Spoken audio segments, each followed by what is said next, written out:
할렐루야. 예, 우리 일거구 찬양 참 감사드립니다. 우리 온토세 시작하면서 우리 일교구가 이렇게 은혜 가운데 하나님께 찬양 드림이 얼마나 또 은혜가 되고 또 감사한지 모르겠습니다.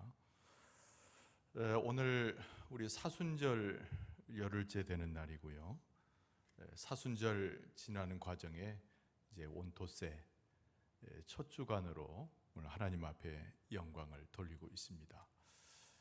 모든 것이 하나님의 은혜인데 은혜 중에 제일 되는 것은 하나님의 축복을 기억하고 그 은혜를 기억하고 예배하는 일이 하나님께서 베푸르신 은혜 중에 은혜 아닌가라는 생각을 해봅니다. 앞으로 이제 온토세 그 말 그대로 토요 새벽 기도거든요. 온 세대가 모여서 함께하는 토요 새벽 기도에 매주마다 이 시간에 모일 텐데요. 우리가 열심을 다해서 은혜를 사모하면서 하나님의 은총 가운데 함께 드려져야 됩니다. 하나님께서 오늘 예배에 참석한 우리 모든 성도들에게 오늘 또 참석하지 못했으나 또 함께 마음으로 기도하고 또 주 앞에 나가는 성도들에게 하나님께서 크신 은총과 축복으로 함께 하실 줄로 믿습니다. 오늘 마태복음 4장 1절의 말씀, 4장 1절로 11절까지의 말씀, 이 말씀으로 온토스의 첫 번째 하나님의 말씀의 본문으로 잡았습니다. 하나님의 아들이란 제목인데요. 얼마 전에 그 하나의 통계가 나왔습니다. 그 전에 있었던 통계인데 공개적인 통계죠. 성경 말씀을 읽다 보면은 제일 많이 나오는 낱말이 무엇인가? 유튜브에 이런 우연히 이런 통계가 나오는 것을 보고 깜짝 놀랐습니다. 성경 말씀 중에 가장 많이 언급되고 있는 낱말 순위를 매겼더라고요. 제 3위는 뭐냐면 아들이라고 하는 낱말입니다. 두 번째로 많이 나오는 낱말은 하나님이란 낱말이고 7,000 횟수가 넘도록 제 1위로 많이 등장하는 낱말은 주님이라고 하는 낱말이래요. 또는 주라고 표현되는 것이죠. 많이 반복되고 많이 언급된다는 것은 성경의 중심을 표현하는 낱말이라는 의미도 있습니다. 또 성경 속에서 우리가 반드시 기억해야 할 하나님이신 은혜로서의 신앙적 표현을 담은 낱말이라고 할 수가 있겠죠. 아들, 또 하나님, 그 중에 제일 되는 것이 주, 혹시 주님이라는 표현이라는 거예요. 오늘 설교 제목이 하나님의 아들이라는 관점에서 볼 때 오늘 성경 말씀은 온 66권 전체 성경에 매우 중요한 한 사건을 다루고 있다라고 하는 것을 우리가 먼저 인식할 수가 있습니다. 예수님께서 사생애 30년을 지냈습니다. 그리고 예수 그리스도께서 3년의 공생애를 지냈어요. 그리고 우리가 잘 아는 예수 그리스도의 십자가를 지고 우리의 죄사함의 은총을 주셨습니다. 우리가 지내는 지금 사순절이 바로 예수 그리스도의 십자가를 묵상하고 부활을 예비하는 그런 절기라고 할 수 있을 것입니다. 여러분, 그런데 예수님께서 요단강가에서 세례를 받으시고 그의 공생애를 시작하셨어요. 예수님의 복음의 가장 핵심은 회개하라, 하나님의 나라가 가까이 왔다, 이 표현입니다. 근데 예수님께서 이 말씀을 선언하시면서 하나의 사건을 경험하게 되시는데 오늘 본문의 말씀의 배경입니다. 성령의 이끌림 받아서 어디로 나가냐면 예수님께서 광야로 나가시죠. 그리고 40일간을 밤을 지새우면서 기도하시고 금식으로 기도하십니다. 근데 오늘 본문의 말씀의 특징에 보면 성령의 이끌림 받아서 40일간 금식 기도하시는데요, 마귀가 찾아와 가지고 유혹을 하는 장면이죠. 그리고 예수님의 상태에 대해서도 오늘 성경 본문은 이야기합니다. 몹시 굶주린 상태였다는 거예요. 40일간 잡수지 않았으니까. 자, 여기서 우리가 무엇을 알 수 있을까요? 예수님도 우리처럼 밥을 먹지 않으면은 시장하시는 분이 예수님이구나. 예수님은 하나님이세요. 빌립보서에 보면 하나님의 본체를 가지셨잖아요. 근데 예수님께서 이 땅에 오셔서는 온전한 사람이 되셨습니다. 우리처럼 잡수지 않으면은 배고프시고, 우리처럼 감정이 격동되면 우시기도 하시고 화도 내시고, 때로는 우리와 함께 마음을 주고받는 감정을 가지신 사람이었다는 거예요.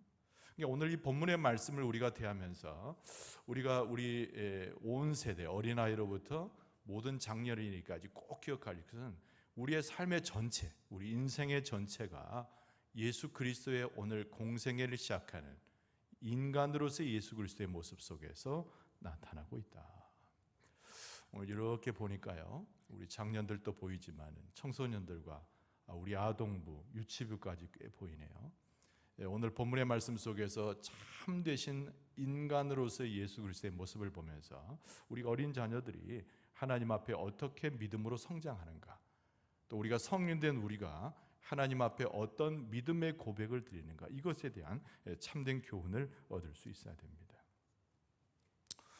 자, 예수 그리스도께서 우리 가운데 오신 사건은 무슨 사건인가? 여러분 한번 따라서 할까요? 하나님께서 의도하신 참 사람의 모습으로 우리에게 보이셨습니다. 이 굉장히 중요한 말이에요. 예수 그리스도께서 우리 가운데 오신 이유가 뭐냐면 하나님께서 의도하신 하나님의 계획대로 사람이 어떻게 믿음의 삶을 살아갈 수 있는가, 이거를 예수님께서 몸소 보이신 사건이라는 거예요. 굉장히 인간적인 사건이죠. 오늘 본문의 말씀은 마태복음 22장 37절 이하에 보면 이런 말씀이 있습니다. 예수께서 이르시되 내 마음을 다하고 목숨을 다하고 뜻을 다하여 주 너의 하나님을 사랑하라 하셨으니 이것이 크고 첫째 되는 계명이요, 이렇게 말씀하고 있어요. 하나님을 사랑하는 것, 하나님 앞에 믿음을 드리는 것, 이것이 하나님의 백성의 최고의 삶인데, 이것을 뭐라고 얘기했다고요? 하나님께서 의도하여서, 하나님의 뜻이 있어서 사람의 삶을 하나님이 계획하셨는데 예수님께서 이것을 실천하기 위해서 오셨다는 거예요. 오늘 본문의 말씀은 유혹이잖아요. 매우 중요한 주제가 유혹 아닙니까? 여러분들, 예수 그리스도께서 사람으로서 유혹을 받으신 거예요. 우리도 우리의 믿음의 삶을 산다고 하지만은 우리도 이런 유혹 가운데 노출될 수 있다는 것을 기억할 필요가 있습니다. 우리 자녀를 키울 때도, 우리 자녀들과 함께하는 가정을 이루어갈 때도 이런 유혹은 계속된다는 것을 유념해서 오늘 본문의 말씀을 봐야 된다는 거예요. 그런데 그 현장이 어디입니까? 광야예요. 여러분, 창세기 1, 2장으로 거슬러 올라가면 아담과 하와가 시험을 받았던 장소는 에덴 동산입니다. 모든 것이 갖춰져 있는 에덴 동산이에요. 근데 두 번째 아담으로서 우리 가운데 구원주로 오신 예수 그리스도께서 시험받은 장소는 모든 것이 갖춰진 에덴 동산이 아니라 모든 것이 없는 광야라는 거예요. 도대체 왜 이 환경을 우리에게 허락했을까? 그건 다른 것이 아닙니다. 우리의 유혹이라고 하는 것은 외부의 환경에서 오는 것이 아니고 우리의 마음으로부터 온다는 것을 가르치시고자 하는 하나님의 의도된 사건이라는 거죠. 예수님께서 말씀하셨어요. 우리를 더럽히는 것이 외부에서 먹는 음식이냐? 그렇지 않다는 거죠. 우리의 마음에부터 올라나오는 탐욕, 거기서부터 죄가 모든 것이 시작된다는 것을 예수님께서 일찍이 가르치셨어요. 그러니까 인간이신 예수 그리스도께서 시험을 받은 장소는 광야였는데 유혹을 받았던 가장 중요한 핵심은 사람 예수, 인간 예수 그리스도의 그 심령의 상태, 오늘 본문의 말씀에 나오는 교훈을 얻어야 할 우리의 마음의 상태라는 거예요. 첫 번째 유혹으로 우리가 말씀을 좀 옮겨갑니다. 첫 번째 유혹이죠. 이 마귀가 예수님께 다가옵니다. 광야에서 40일간 굶주렸던 예수 그리스도, 기도하시는 가운데 모든 음식을 전폐하고 기도하셨던 예수 그리스도 앞에 마귀가 나타나요. 그리고 2절 말씀에 보면 첫 번째 유혹이 등장하는데 예수님께서 지금 현재 상황이 광야에 있는 상황 속에서 이렇게 말합니다. 40일을 밤낮으로 금식한 후에 줄이신지라 시험하는 자가 예수께 나와서 이르되 네가 만일 하나님의 아들이거든 명하여 이 돌들로 떡덩이가 되게 하라 그랬습니다. 여러분, 이 첫 번째 유혹, 이 시험 앞에서 우리는 무엇을 깨닫는 거 아니? 사람이 가지고 있는 일반적인 한계에 대한 시험이 여기에 있구나라는 것을 알 수가 있어요. 굉장히 자연스러운 것입니다. 먹지 못했기 때문에 배고픈 거예요. 그래서 먹어야 되는 겁니다. 그러니까 이 마귀가 예수님을 광야로 이끌려 가지고 돌들을 막 보여주는 거예요. 광야에 있는 돌들을 보여주면서 너 배고프지 않니? 그러니까 저 돌들로 똑똑이가 되게 해서 네가 그것을 취하라. 네가 하나님의 아들이고 네가 하나님께 보냄받은 자라면 그 정도 기적쯤이야 하나님이 허락하시지 않겠느냐, 이렇게 속삭이는 거예요. 이런 마귀가 시험을 줄 때 마귀가 목표로 하는 그의 시험의 의도가 있습니다. 여러분, 그것은 다른 것이 아니에요. 하나님께서 우리의 사람을 하나님의 의도대로, 하나님의 생각대로 우리의 사람의 삶을 규정하셨는데, 이 마귀가 노리는 것은 뭐냐면 하나님의 뜻을 벗어난 사람의 모습으로 자꾸 우리를 이끌어간다는 거예요. 하나님의 의도된 것과 전혀 다른 모습으로 육체적인 모습을 계속 건드려서 하나님으로부터 우리를 떨어지게 하는 거예요. 그것이 사탄이 계획하고 있는, 마귀가 계획하고 있는 시험의 가장 중요한 목적이라고 할 수 있습니다. 이 먹는 것으로부터, 배고픔과 어려움으로부터 사탄이 계속 유혹과 시험을 던져주는 거예요. 그리고 이렇게 말합니다. 네가 이렇게 40일간 굶었는데, 40일간 홀로 광야에 있었는데 도대체 네 하나님은 어디 있느냐? 너로 하여금 왜 배불리 하지 못하고, 너로 하여금 만족하지 못하게 하고, 너에게 필요한 것을 다 하지 않느냐? 하나님이 정말 너를 사랑하는 줄 네가 깨달을 수 있라고 사탄이 속삭이는 거예요. 제가 앞서 말씀드린 대로 먹고 마신다라고 하는 것은 우리에게 자연스러운 거예요. 배고픈 음식을 찾는 거예요. 갈증이 나면 물을 찾는 거예요. 그런데 여기서 사탄이 주고 있는 가장 핵심적인 것은 무엇이냐면, 이 시험의 핵심이 무엇이냐면은 삶의 우선순위를 영적인 것에 두지 않고 육체적인 것에 두고자 하는 사탄의 유혹이라는 거예요. 예수님께서 혹시나 배고프셔가지고 돌들로 떡덩이 만든다고 해도 흠이 있는 것은 아닙니다. 배고프시잖아요. 그런데 광야에서 먹을 것이 없잖아요. 하나님의 기적의 역사를 통하여 이스라엘 백성들에게 만나와 메추라기를 허락하셨던 것처럼, 이스라엘 백성들이 광야에 죽어갈 때 하나님께서 그들에게 생명을 허락하신 것처럼, 예수님도 하나님의 기적의 역사를 통하여 떡덩이를 만들어서 드셨다고 해도 무슨 흠이 있겠습니까? 그걸 노리는 거예요. 삶의 우선순위가 떡덩이가 되게 하고, 삶의 우선순위가 하나님이 너를 돌볼 때 너의 환경과 모든 것으로부터 채워줄 것이다라고 속삭이는 거죠. 예수님께서 단호하게 말씀하십니다. 4절 말씀에 보면 기록되었으되 사람이 떡으로만 살 것이 아니요 하나님의 입으로부터 나오는 모든 말씀으로 살 것이라 하였느니라. 이 말씀의 의미는 떡이 중요한 것이지만, 우리의 삶에 있어서 먹고 마시는 것은 중요한 것이지만, 그것이 내 삶의 1순위가 될 수 없으니, 내가 공생애를 시작하면서 하나님의 말씀하신 대로 살기를 원하면서, 하나님께서 이끄신 대로 살기 원하면서, 내 삶의 가장 절실한 필요는 육체적인 것이 아니라 영적인 하나님의 말씀이라는 거예요. 여러분, 이 새벽에 여러분들이 주 앞에 나온 것은 육신의 양식을 구함이 아니요 영적인 양식을 구하기 위해서 하나님의 말씀을 사모해서 이 자리에 나오신 줄로 믿습니다. 우리 자녀들에게 무엇을 가르쳐야 될까요? 잘 되어라, 세상에서 성공하여라, 세상 속에서 큰 인물이 되라, 틀린 교육이 아닙니다. 그러나 그것이 우선되는 것이 아니에요. 하나님의 사람이 되어라, 하나님이 보낸 자가 되어라, 하나님의 뜻을 우선시하고 그 말씀 가운데 네 삶을 행해라, 이렇게 교육하는 것이 우선순위를 제대로 두고 가르치는 지혜로운 부모의 모습이라는 거예요. 여러분, 하나님께서 우리에게 은혜를 주시고 우리를 붙잡아 주실 때 우리의 심령 가운데 내 삶의 최고의 순위는 육신적인 것이 아니라 영적인 하나님의 말씀이 우리의 삶의 최고의 우선순위가 될 줄로 믿습니다.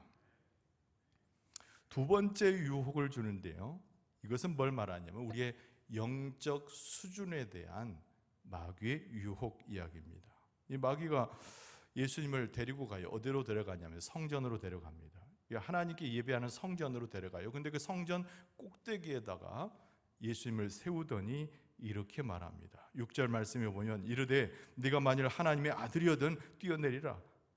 기록되었으되 그가 너를 위하여 그의 사자들을 명하시리니 그들이 손으로 너를 받들어 발이 돌에 부딪히지 않게 하리로다 하였느니라. 이 말씀 자체가 성경의 말씀을 인용한 거거든요. 마귀도 하나님 말씀 인용합니다. 마귀가 굉장히 간교한 자예요. 우리가 잘 기억해야 됩니다. 근데 이 말씀이 성경에 나오는 말씀인 것처럼 위기 가운데, 어려움 가운데, 고통 가운데 처하면 하나님께서 도우실 것이다, 이 표현입니다. 한번 성전 꼭대기 위에서 뛰어내려 보아라, 예수님께 그렇게 말하는 거죠.